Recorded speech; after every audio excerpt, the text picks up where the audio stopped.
we've had like kind of this last couple of years, California, they lose one of their World of Outlaws swings and is High Limit going to go out there? Are they not going to go out there? So now we know that we've got this, kind of couple of month stretch now where California is really going to be center stage for the National Sprint Car Series, with back-to-back trips here from High Limit and the Outlaws. What are your plans for that? Are you going to run a lot of those races? And what is the feeling like for guys like you that are racing out there and now you're going to have all of this opportunity? I'm incredibly excited. We've been working really hard internally on our team to try and raise funding and try and grow our schedule, and we're looking at a lot of different options right now. And unfortunately, we've had some, I would say, pretty not major but pretty large setbacks with what we really want to attack. And full transparency, I would love to do the full High Limit deal or the full Outlaw deal, but we're trying to figure out where our budget actually lines up with that and how to actually get us across the finish line with still having the support from our sponsorship and still being able to make everybody happy and not have to hire, another crew guy and all that kind of stuff.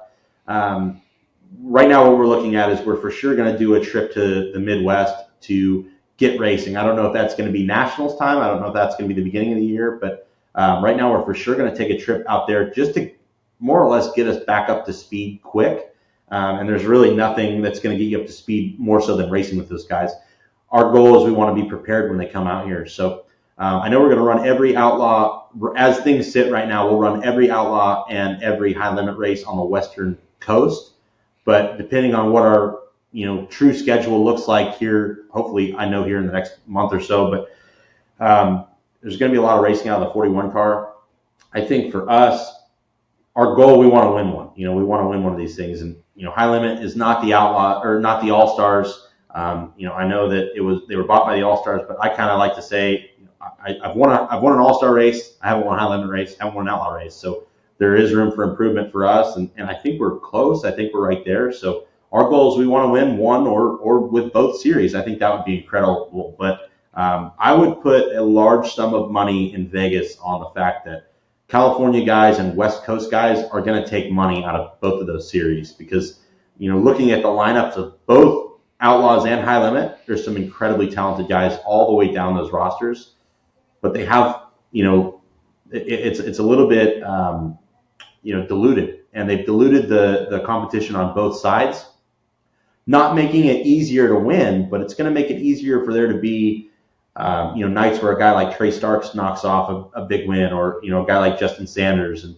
there's a lot of really guys that are really close out here. And Tim Kading's not done. If Tim can get himself in a car that is ready to win, he can make stuff happen. And Justin Sanders or Justin Cox, and there's a lot of guys out here that I think are really close to big wins. And I think you're going to see it this year more than you've ever seen with upsets from local guys. And I'm hoping I'm one of those at some point in the season. And actually, it's funny you bring that up because I had heard rumors that you were maybe considering a High Limit run this year, especially with as many California races as there are. And I know you've thought in the past about running the World of Outlaws full time.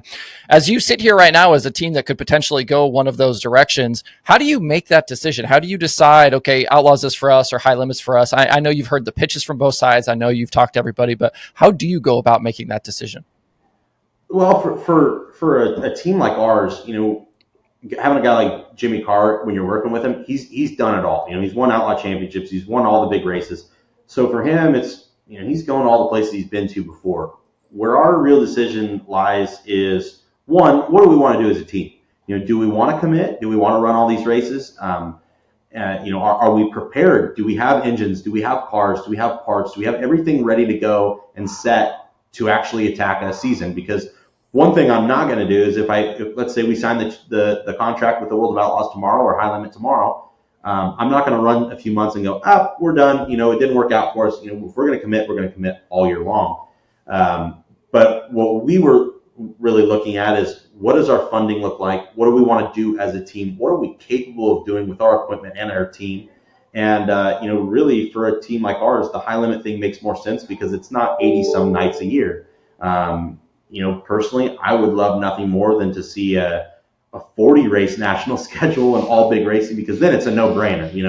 At that point, it's within our budget and we can do it. You're going to get 40 cars a night, and it's going to be good for everybody. But I think my heart lies with the Outlaws. I'm always going to, be an Outlaw guy only on the fact that, that's what I grew up watching. I at the Outlaws were this pedestal up here. And, if we're looking at things bluntly, I think the High Limit Series might have a tougher group of guys. And I think Brad and Kyle are doing a really good job with what they're presenting and the product that they're actually putting forth. And I think the business plan is pretty solid. And, so for a guy like me that, racing is definitely a hobby, it's not my profession, I can respect the hell out of that. And I love what they're doing, and they're bringing more money to the sport, and it's raising the competition. Now you have two big fish in this pond that, for the last 15 years has only had one. I would love to be able to do both, but, realistically, that's not possible. And, I don't know what the future holds for us, but, I know for me, I'm looking at slowing down more so than speeding up. But, I would love nothing more than to say I'm a full-time outlaw or a full-time high limit driver before my career is over. It's just, for us, it's a budget thing, and it's a time thing, as well as being away from work. With my involvement in Red Rose, it's incredibly difficult to just take up and leave. And I know that's going to be a lot of plane tickets. I know that's going to be a lot of, late nights working when I wish I wasn't. And it's going to be time away from my daughters and my wife that is a big commitment for everybody. It's a lot more than just sitting down and figuring out what we want to do, because I've been wanting to run 100 and some races a year and then go to Australia and New Zealand for the last 5 or 6 years. So I don't know where we're going to end up. There's still hope that we're going to put together something pretty incredible, but wherever we end up, I'm sure it's going to be right for us. We're not going to overextend ourselves and get ourselves into, one of those problem areas where we don't really have enough money, or, we don't have enough equipment. We're running out of engines. We're going to do it right if we do the whole thing for either side. And, right now I would say probably realistically is going to be a pick and choose schedule, which may work out better for us, because then we can look at the schedule and say, we're not bad on short tracks. We don't have to go to Williams Grove. We can skip out on, some of these other places that I, for lack of better words, don't belong at. And we can hit the places that we do belong at, like a Red Dirt or all these different places the Outlaws are going. So either way, I'm excited, and I'm looking forward to what our season's going to bring. And it's going to be interesting to see who steps up, because there's a lot of voids on both sides to where we don't really know what to expect. High Limit's first year, I would have to put the house on Brad to be the champion again, and I don't think anyone would expect any different. But Rico has been incredibly fast with the team that they've built and the product that they have over there. And then I got to look at my brother. Carson Macedo has been good. David obviously would have to be the favorite, but my brother was, I would say, one of the best outlaws the second half of the year. And now it's year two, and nothing's changing, and nobody's really going anywhere. So there's going to be a lot of things up in the air.